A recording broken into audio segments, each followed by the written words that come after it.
This is the Daily Bread Bible study back for day 116. We are looking at 2 Kings chapters 22 and 23. So as devotion to God is shaky in the only remaining nation of Judah, the people of God turn to a young king for leadership. Beginning his reign at the age of 8 years old, 8, yes, very young, King Josiah proves people of any age can listen to God. Under his leadership, the house of the Lord is inventoried and repairs are planned.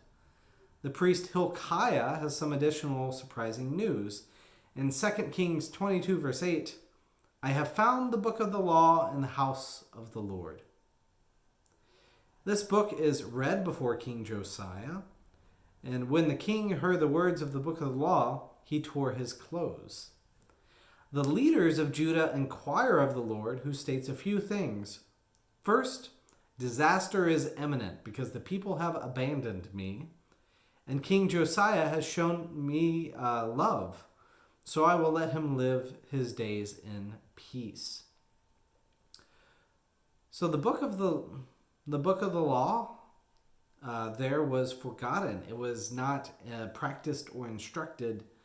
So this is something that needs to be addressed. Now, King Josiah could sit in this assurance, just as King Hezekiah was happy to do, that he can live his long life in peace.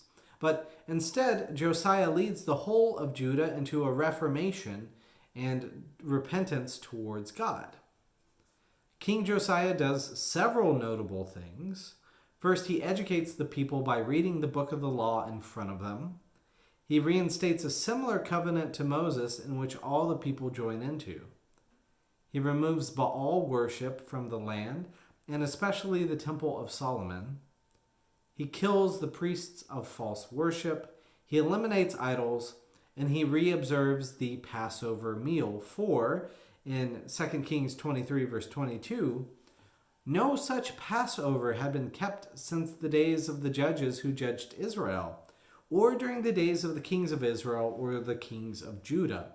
But in the 18th year, King Josiah, this Passover was kept to the Lord in Jerusalem. All these changes will be important for the life of Judah, yet they will not stop the destruction coming to Jerusalem. King Josiah ultimately dies at the hands of Egypt, just as Israel never quite escapes the influence of Egypt. His son, King Jehoahaz, takes over and is again pushed out by the Pharaoh in Egypt. Now Pharaoh enslaves Jehoahaz and makes his brother Eliakim the puppet of Jerusalem. The author states that Pharaoh renames Eliakim to Jehoiakim. Pharaoh's enslavement will end soon, though not as one might expect. The consequences of their forebears will come to pass, and the exile is imminent.